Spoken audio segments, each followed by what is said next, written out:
Hello everyone, welcome to MS educational TV. इस video में हम डीएलएड का जो एग्ज़ाम कंडक्ट किया गया था 2020 में, उसमें शिक्षा शास्त्र आधारित आईसीटी और एक्शन रिसर्च में अध्यापन यानी कि pedagogy across the curriculum ICT and action research से रिलेटेड जो क्वेश्चन आए थे उनको डिस्कस करेंगे। यदि आपको डीएलएड के किसी और सब्जेक्ट के भी जो है पेपर देखने हैं विद सॉल्यूशन, तो आप मेरे यूट्यूब चैनल के ऊपर जाके देख सकते हैं। चलो वीडियो स्टार्ट करते हैं।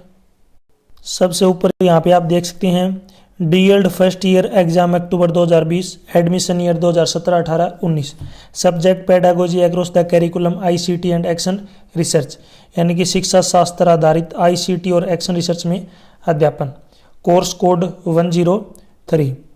यहाँ पे जो एग्जाम का टाइम देख सकते हैं 3 घंटे का, और एग्जाम जो कंडक्ट किया गया था 70 नंबर का। यहाँ पे कुछ इंस्ट्रक्शन वगैरह दिए गए हैं, इनको आप पढ़ सकते हैं। चलो स्टार्ट करते हैं। Very short answer type question.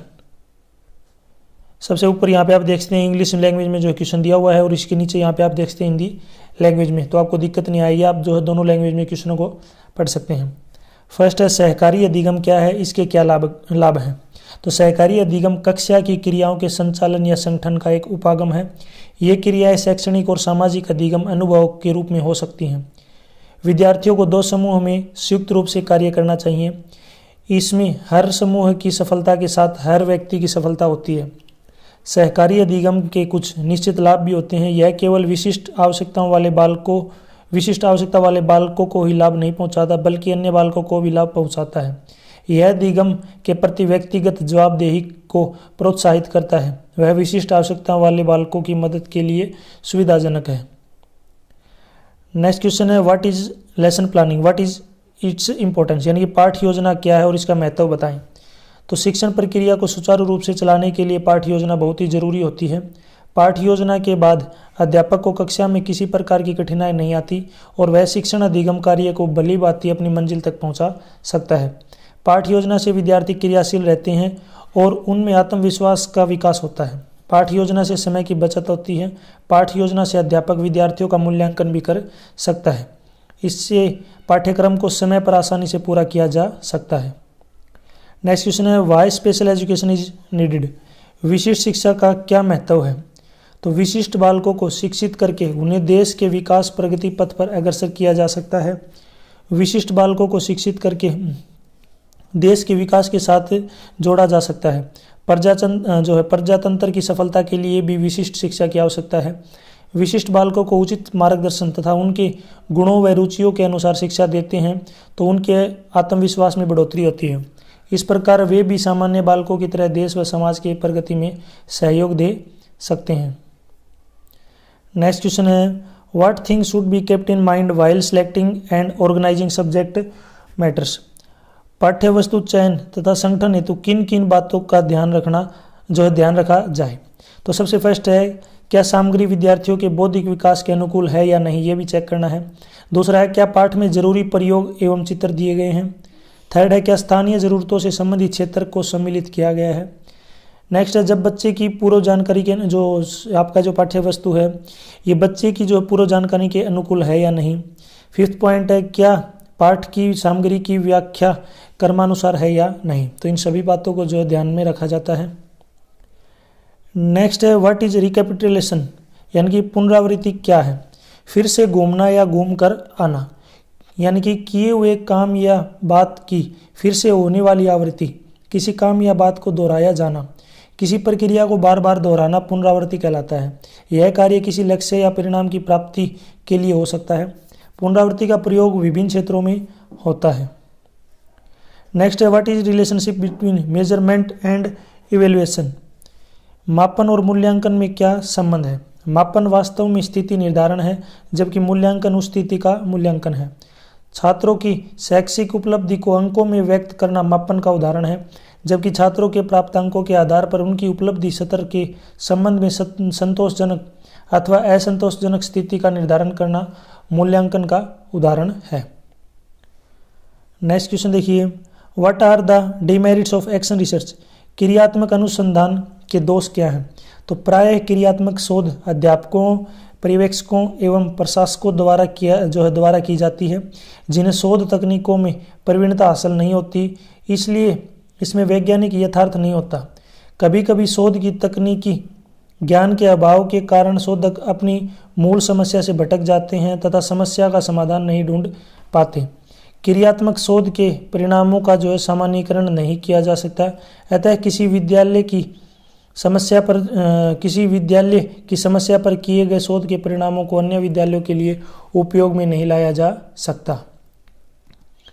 Next जो है यहाँ पे शॉर्ट आंसर टाइप के जो क्वेश्चन स्टार्ट हो चुके हैं, यानी कि लघु उत्तरीय प्रश्न। Describe the major steps of individualized learning program, ये 5 नंबर का क्वेश्चन है, यानी कि व्यक्तिगत अधिगम कार्यक्रम के मुख्य चरणों का वर्णन कीजिए। तो व्यक्तिगत अधिगम कार्यक्रम के मुख्य चरण निम्नलिखित हैं। एक है आकलन, आकलन में व्यक्तिगत आकलन, दूसरा है जो है आकलन में एक व्यक्तिगत आकलन, दूसरा है सामूहिक आकलन। नेक्स्ट जो पॉइंट है कार्यक्रम योजना, नेक्स्ट है प्रशिक्षण और नेक्स्ट है मूल्यांकन। सबसे पहले फर्स्ट पॉइंट को डिस्कस कर लेते हैं आकलन। आकलन में जो 2 पॉइंट दिए गए हैं, एक है व्यक्तिगत आकलन, यानी कि एक बच्चे को केंद्र में रखते हुए केंद्र में रखते हुए किया गया आकलन, जब वह कोई गतिविधि या कार्य करता है तो उसे पूर्ण करता है। आकलन का दूसरा पार्ट है सामूहिक आकलन। किसी कार्य को पूर्ण करने के उद्देश्य से बच्चों द्वारा सामूहिक रूप से कार्य करते समय सीखने और प्रगति का आकलन सामूहिक आकलन है। सेकंड पॉइंट है कार्यक्रम योजना। यह एक लिखित योजना या कार्यक्रम है जिसे स्कूलों की विशेष शिक्षा टीम द्वारा अभिभावकों के इनपुट के साथ विकसित किया गया है और छात्र के शैक्षणिक लक्ष्यों और इन लक्ष्यों को प्राप्त करने की विधि को जो है निर्दिष्ट करता है। नेक्स्ट पॉइंट है प्रशिक्षण। प्रशिक्षण को अलग अलग पहचानना और स्टाफ के अधिगम में सहायता करने के लिए उपयोग करना। स्टाफ के सदस्यों के साथ अपने विद्यालयों में अध्यापन और सीखने में सुधार करने के लिए वार्तालाप करना। नेक्स्ट पॉइंट है मूल्यांकन। समूह की प्रगति में मदद करने के लिए उसकी खुद की प्रगति का मूल्यांकन करना आवश्यक है। जब यह मूल्यांकन कुछ पहले से ही जो है स्थापित मापदंडों की तुलना में अपनी क्षमताओं और उपलब्धियों के खिलाफ किया जाता है तो व्यक्तिगत लाभ अधिक जो है लाभ होता है। नेक्स्ट 5 नंबर का क्वेश्चन है what are the learning resources, describe the need of management and element, यानी कि अधिगम संसाधन जो है क्या है। अधिगम संसाधन प्रबंध की आवश्यकता एवं इसके तत्वों का वर्णन करें। तो शिक्षा के उद्देश्य की प्राप्ति करने के लिए कुछ संसाधनों का प्रयोग किया जाता है, इन्हें ही जो है अधिगम संसाधन कहते हैं।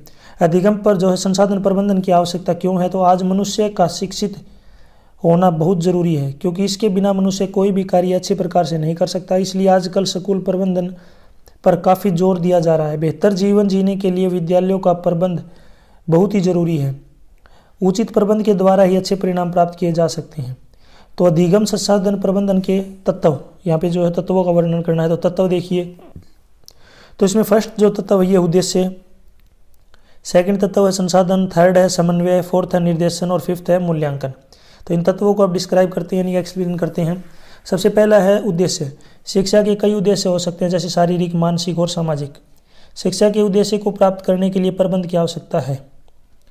सेकंड जो तत्व है संसाधन। विद्यालय प्रबंधन में संसाधनों के जो है प्रबंध को भी शामिल किया जाता है। विद्यार्थी स्कूलों में संसाधनों द्वारा अधिक से अधिक लाभ तभी प्राप्त कर सकते हैं जब संसाधनों का जो उचित प्रबंध हो। थर्ड तत्व है समन्वय। प्रबंध कार्यों में सबसे महत्वपूर्ण कार्य विद्यालय की सभी गतिविधियों में समन्वय लाना है, ताकि अधिगम संसाधनों से विद्यार्थियों और अध्यापकों को अधिक से अधिक लाभ हो सके। फोर्थ तत्व है निर्देशन। आजकल विद्यालयों में बहुत बड़े दिशा निर्देश तो बनाए जाते हैं, लेकिन इनका पालन नहीं किया जाता। अच्छे प्रबंध में जो भी नियम बनाए जाएं उनका प्रत्येक स्तर पर पालन किया जाए। फिफ्थ पॉइंट है मूल्यांकन। मूल्यांकन प्रबंधन का एक महत्वपूर्ण कार्य है। विद्यालय में होने वाली गतिविधियों का समय समय पर मूल्यांकन करते रहना चाहिए, ताकि कमियों व दोषों को पहले से ही जो दूर किया जा सके। नेक्स्ट क्वेश्चन है what is indiscipline, describe the causes of indiscipline, यानी कि अनुशासनहीनता क्या है और अनुशासनहीनता के कारणों का आपको वर्णन करना है। 5 नंबर का है ये। तो अनुशासनहीनता स्कूल की अन्य समस्याओं में से एक प्रमुख समस्या है। स्कूलों में छात्र दिन प्रतिदिन अनुशासनहीनता के शिकार होते जा रहे हैं। अब प्रश्न यह उठता है कि अनुशासनहीनता के लिए कौन जिम्मेदार है तथा इसे किस तरीके से जो है कम किया जा सकता है। तो छात्रों में अनुशासनहीनता के मुख्य कारण निम्नलिखित हैं। तो इसमें जो मैं कुछ कारण आपको बताने वाला हूँ, जो आप जो एग्जाम पॉइंट ऑफ व्यू से इंपॉर्टेंट, इनको आप लिख सकते हैं। पहला है अध्यापकों में नेतृत्व का अभाव, दूसरा है वर्तमान शिक्षा प्रणाली के दोष, तीसरा है आर्थिक कठिनाइयों में वृद्धि, चौथा है व्यक्तिगत कारण और 5वां है मनोवैज्ञानिक कारण। तो ये जो है मुख्य कारण है। अब इनको नंबर वाइज जो एक्सप्लेन करते हैं। फर्स्ट है अध्यापकों में नेतृत्व का अभाव। तो अध्यापक का स्तर समाज में दिन प्रतिदिन गिरता जा रहा है। उनकी कम आय भी इसका एक मुख्य कारण है। स्कूलों में छात्रों की बढ़ती हुई संख्या के कारण अध्यापकों के उनके साथ व्यक्तिगत संबंध समाप्त होते जा रहे हैं। नकल की प्रवृत्ति ने भी जो है अध्यापकों के महत्व को कम कर दिया है। सेकंड पॉइंट है वर्तमान शिक्षा प्रणाली के दोष। कक्षाओं में छात्रों की संख्या अधिक होने के कारण स्कूलों में छात्रों की व्यक्तिगत आवश्यकताओं और समस्याओं पर ध्यान नहीं दिया जाता। विभिन्न शिक्षण संस्थाओं में पाठ्य सहायक जो है क्रियाओं को बहुत कम महत्व दिया जाता है। थर्ड पॉइंट आर्थिक कठिनाइयों में वृद्धि। भारत में अधिकतर छात्रों को अपनी शिक्षा काल में आर्थिक संघर्ष से जूझना पड़ता है। वित्तीय जो है अव्यवस्था के कारण छात्रों में मानसिक तनाव बढ़ जाता है। फोर्थ पॉइंट है व्यक्तिगत कारण। शारीरिक व मानसिक रूप से असामान्य छात्र प्रायः अनुशासनहीन हो जाते हैं और वे जो है नियमों का उल्लंघन कर अनुशासनहीनता फैलाते हैं। छात्रों की बौद्धिकहीनता भी अनुशासनहीनता को बढ़ावा देती है। फिफ्थ पॉइंट है मनोवैज्ञानिक कारण। बच्चे अभिभावकों और अध्यापकों के बहुत ही सख्त या फिर नरम व्यवहार से बिगड़ जाते हैं। किशोरावस्था में बच्चे बेचैनी के साथ अव्यवस्था के शिकार हो जाते हैं और अनुशासनहीनता को फैलाने लगते हैं। नेक्स्ट क्वेश्चन है what do you know about joyful learning and gifted children, describe their necessary aspect. यानी कि प्रसन्नता पूर्वक अधिगम तथा प्रभावशाली बालकों के बारे में आप क्या जानते हैं, आवश्यक पहलुओं का वर्णन करें। तो प्रसन्नता पूर्वक अधिगम, यह प्रभावी अधिगम के लिए प्रबल प्रेरक होते हैं। प्रशंसा सामान्य तथा सामान्य से नीचे स्तर के विद्यार्थियों को प्रेरित करती है, किंतु कुशाग्र बुद्धि के बालकों पर इसका प्रभाव कम पड़ता है। कुशाग्र बच्चों को डांट फटकार कर अधिक प्रभावित करती है, किंतु लड़कियां लड़कों की अपेक्षा प्रशंसा से अधिक प्रभावित होती हैं, चाहे किसी आयु, लिंग या फिर आरंभिक योग्यता का कोई क्यों न हो। प्रशंसा सभी को जो है अभिप्रेरकों में सर्वाधिक प्रभावी है। नेक्स्ट है प्रतिभाशाली बालक। तो प्रतिभाशाली बालक विशिष्ट बालकों के अंतर्गत आते हैं। प्रतिभाशाली बालक को समझने के लिए हमें विशिष्ट बालकों को भी जानना जरूरी है। बालक जो अपने श्रेष्ठ क्षमता एवं क्रियात्मक योग्यता के बल पर जो है शैक्षिक उपलब्धियों में विद्यालय स्तर पर उच्च स्थान प्राप्त करते हैं तथा किसी विशेष क्षेत्र जैसे कि गणित, कला, विज्ञान इत्यादि में उच्च स्तरीय प्रतिभा रखते हैं, प्रतिभाशाली बालकों की श्रेणी में आते हैं। ऐसे बालकों की पहचान के बाद उनके लिए विशेष कक्षाओं की व्यवस्था द्वारा उनकी प्रतिभा में निखार लाने का जो है प्रयास किया जाता है। अब इसके लिए जो है यहाँ पे बताया गया है कि आवश्यक पहलू बताने हैं। तो फर्स्ट है कोई भी पाठ को आसानी से सीखना। सेकंड पॉइंट है बुद्धि एवं व्यवहारिक ज्ञान का उपयोग सामान्य बालक से अधिक करना। थर्ड पॉइंट है विशाल शब्दकोश भंडार का होना। फोर्थ है मानसिक प्रक्रिया में तीव्रता। फिफ्थ है कठिन मानसिक कार्य को भी आसानी से करने में सक्षम। सिक्स्थ है सकारात्मक आत्मविश्वास। सेवंथ है जोखिम उठाने की क्षमता। और एट्थ है किसी प्रश्न का उत्तर देने की कोशिश करना। नेक्स्ट क्वेश्चन है throw light on the importance of audio visual aids. यानी कि जो है दृश्य सर्वे सामग्री के महत्व पर आपको जो है प्रकाश डालना है। तो यहाँ पे जो इसका आंसर देना है कि दृश्य सर्वे सामग्री के महत्व पर प्रकाश डालिए। तो शिक्षा में ज्ञानेंद्रियों पर आधारित ज्ञान ज़्यादा स्थायी माना गया है। दृश्य सर्वे सामग्री में सामग्री में भी जो है ज्ञानेंद्रिय द्वारा शिक्षा पर विशेष बल दिया जाता है। छात्रों में नवीन वस्तुओं के विषय में आकर्षण होता है। नवीन वस्तुओं के बारे में जानने की स्वाभाविक जिज्ञासा होती है। जो है सर्वे दृश्य सामग्री में नवीनता का जो है प्रत्यय निहित रहता है। फलस्वरूप छात्र सफलता से नया ज्ञान प्राप्त करने में समर्थ होते हैं। सर्वे दृश्य सामग्री छात्रों के ध्यान को केंद्रित करती है तथा पाठ में जो है रुचि उत्पन्न करती है, जिससे वे भी जो है प्रेरित होकर नया ज्ञान प्राप्त करने के लिए लालायित हो जाते हैं। दृश्य सर्वे सामग्री छात्रों की मानसिक भावना, संवेगात्मक संतुष्टि तथा मनोवैज्ञानिक आवश्यकताओं की पूर्ति करते हुए उन्हें शिक्षा प्रक्रिया में जो है सक्रिय रूप से भाग लेने के लिए प्रेरित करती है। Doctor KP. पांडे ने दृश्य जो है सर्वे सामग्री की आवश्यकता एवं महत्व की विवेचना करते हुए निम्नलिखित विचार बिंदु प्रस्तुत किए हैं। तो यहाँ पे फर्स्ट देखिए, दृश्य सर्वे सामग्री द्वारा अधिगम की प्रक्रिया में ध्यान और जो है अभिप्रेरणा बनाए रखने में मदद मिलती है। सेकंड पॉइंट है दृश्य सर्वे सामग्री के उपयोग करने से विषय वस्तु का जो है स्वरूप जटिल की अपेक्षा सरल बन जाता है। थर्ड पॉइंट है शिक्षण अधिगम व्यवस्था को कुशल, प्रभावी व आकर्षण बनाने में समर्थ है। फोर्थ है कक्षा शिक्षण में एक विशेष स्तर तक संवाद बनाए रखने में तथा उसमें गतिशीलता कायम रखने में यह समर्थ होती है। फिफ्थ पॉइंट है शिक्षण परिस्थितियों को मूर्त एवं जीवंत बनाने की दृश्य सर्वे सामग्री की अद्भुत क्षमता होती है, जिससे जो है अंतरण अधिक प्रभावशाली व सरल हो जाता है। नेक्स्ट क्वेश्चन है describe the utility of computer in various field. विभिन्न क्षेत्रों में जो है कंप्यूटर के उपयोग का वर्णन आपको करना है। तो आप सभी को पता होगा कंप्यूटर की तो जो है बहुत ज़्यादा ज़रूरत है आजकल। तो आज कंप्यूटर का उपयोग विभिन्न क्षेत्रों में किया जा रहा है। बैंकिंग क्षेत्र में यह हिसाब किताब रखने का काम करता है। सूचना एवं समाचार जो है प्रेषण के क्षेत्र में तो कंप्यूटर प्रयोग से एक क्रांति सी आ गई है। दूरसंचार की दृष्टि से भी ये अत्यंत महत्वपूर्ण भूमिका का निर्वाह कर रहे हैं। विज्ञान एवं तकनीक के अनुसंधान क्षेत्र में परमाणु ऊर्जा, अंतरिक्ष विज्ञान जैसे क्षेत्रों में जो है कंप्यूटरों ने उपयोग में नई जानकारियां प्रदान की है। औद्योगिक क्षेत्र में भी कंप्यूटर का प्रयोग जो विविध रूपों में होने लगा है। कंप्यूटर का अति विकसित रूप यंत्र, मानव या रोबोट है जो ऐसे स्थानों पर काम करने में सक्षम है जहां मानव के जीवन को खतरा है। रेल की आरक्षण खिड़कियों पर अब कंप्यूटर लग गए हैं। मौसम विभाग की भविष्यवाणियों में भी इससे सहायता ली जा रही है। युद्ध एवं शांति दोनों में ही कंप्यूटर की विशेष भूमिका है। कंप्यूटर का उपयोग वर्तमान भारत की मूलभूत आवश्यकता है। कुछ लोग भले ही इस आधार पर कंप्यूटर का प्रयोग जो है कंप्यूटर का विरोध करें किस प्रक्रिया से जो है देश में बेरोजगारी बढ़ेगी, किंतु यह सच नहीं है। विकसित विश्व के साथ यदि हमें कदम से कदम मिलाकर चलना है तो कंप्यूटरों को घर घर तक पहुंचाना होगा। नेक्स्ट क्वेश्चन देखिए describe the briefly the input device of computer. तो कंप्यूटर के इनपुट डिवाइस का संक्षिप्त वर्णन करना है। तो इनपुट डिवाइस क्या होते हैं? इनपुट का मतलब अंदर, आउटपुट का मतलब बाहर। इनपुट डिवाइस क्या होते हैं? कंप्यूटर एक इलेक्ट्रॉनिक मशीन है जिससे मानव द्वारा भी जो है भरे गए आंकड़ों को जो प्रसंस्कृत किया जा सकता है। कंप्यूटर को जो है निर्देश देने के लिए इनपुट डिवाइस उपकरणों का प्रयोग किया जाता है। उदाहरण के लिए इनपुट डिवाइस के एग्जाम्पल है माउस, मुख्य जो है कीबोर्ड या फिर जॉयस्टिक। इनपुट डिवाइस कौन कौन से हैं? जैसे एक होता है आपका कुंजी पटल जिसको कीबोर्ड बोलते हैं, दूसरा है माउस और तीसरा यहाँ पे जो है आप ये दो ही लेके चलते हैं, इनको दोनों को डिस्क्राइब जो है यहाँ पे करते हैं। जॉयस्टिक भी होता है जो गेम वगैरह खेलने का काम आता है। तो मेनली जो है कीबोर्ड और माउस। कीबोर्ड क्या है?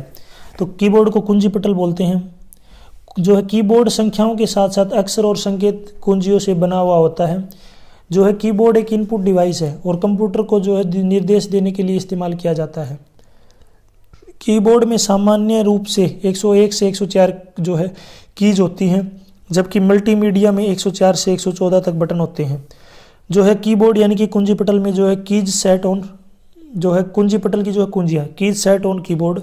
अक्षर कुंजियाँ यानी कि अल्फ़ाबेट कीज ए से जेड तक होती है। संख्यात्मक कुंजियाँ यानी कि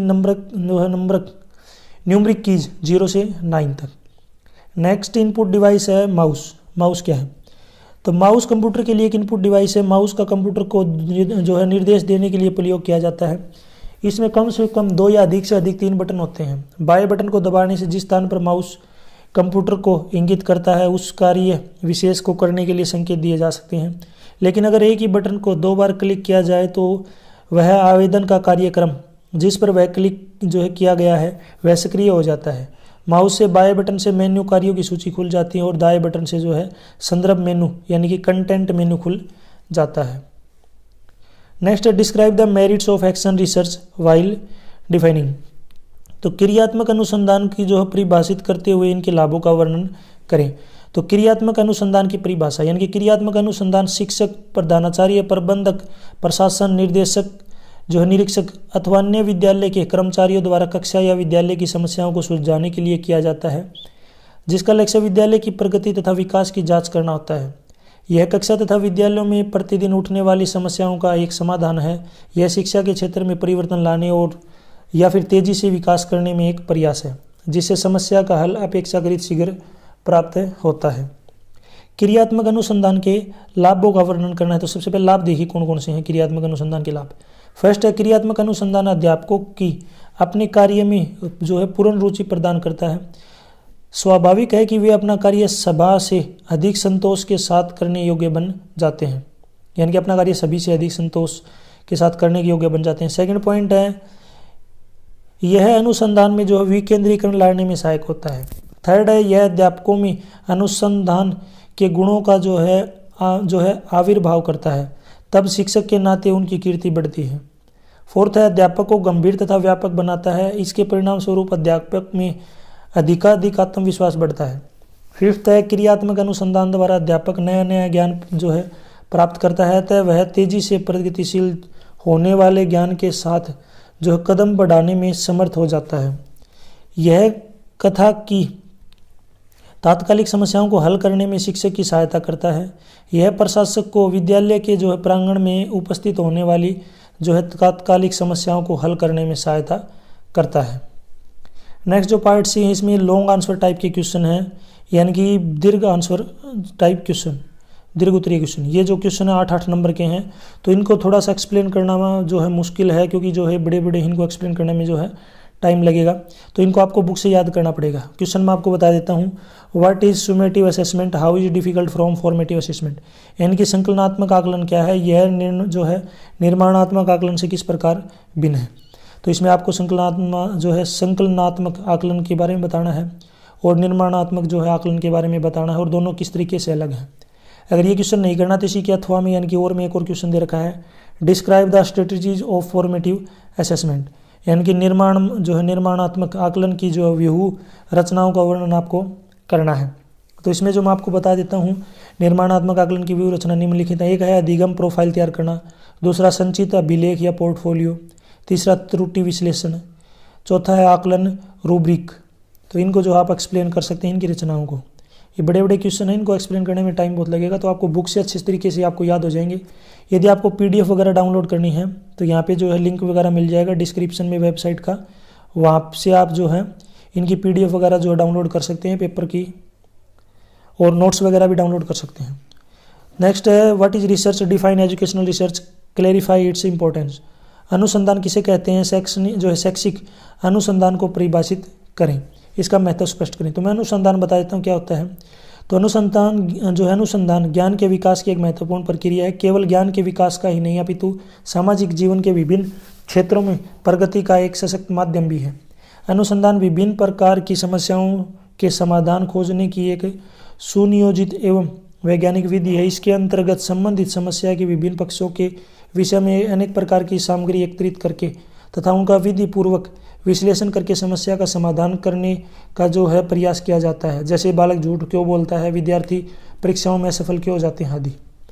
इसमें यहाँ पे आपको शैक्षणिक जो अनुसंधान है इसकी परिभाषित करना और इसका महत्व, ये क्या काम आता है, तो इसके महत्व वगैरह आपको बताने हैं। इसी के अथवा में एक और दे रखा है, अगर ये आपको नहीं आता है तो इसकी दूसरा जो है ये क्वेश्चन भी आप कर सकते हैं कि describe the steps of involved in action research with example. क्रियात्मक अनुसंधान के सोपानों का आपको जो है उदाहरण सहित वर्णन करना है। तो मैं आपको इसके सोपान बता देता हूँ। फर्स्ट है समस्या की पहचान, दूसरा है क्रियात्मक अनुसंधान यानी कि शोध के लिए प्रस्तावों की चर्चा करना, थर्ड है परिकल्पनाओं का निर्माण करना, फोर्थ है प्रदत्त संकलन की योजना बनाना, फिफ्थ है शोध परिणामों को जो है संप्रेषित करना, सिक्स्थ है मूल्यांकन, सेवंथ है परिणामों का नवीन परिस्थिति में उपयोग, और एट्थ है संदर्भ ग्रंथ सूची। तो ये जो इसके सोपान हैं।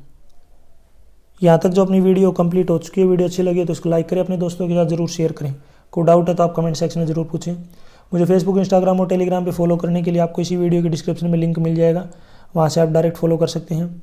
यदि आपको प्रीवियस ईयर के पेपर डाउनलोड करने हैं, प्लस में यदि उनके आंसर डाउनलोड करने हैं, प्लस में यदि आपको रिजल्ट भी देखना है, नोट्स डाउनलोड करने हैं, लेसन प्लान डाउनलोड करने हैं, या फिर आपको प्रैक्टिकल फाइल डाउनलोड करनी है, तो सभी के लिए जो है यहाँ पे इसी वीडियो के डिस्क्रिप्शन में जो है वेबसाइट का लिंक दे रखा है, वहाँ से आप जो है इन सभी को डाउनलोड कर सकते हैं। डाउनलोड करने में कोई प्रॉब्लम वगैरह आती है तो ये वीडियो मैंने अपलोड की हुई है, उनको आप देख के जो इजीली डाउनलोड कर सकते हैं। Thanks for watching.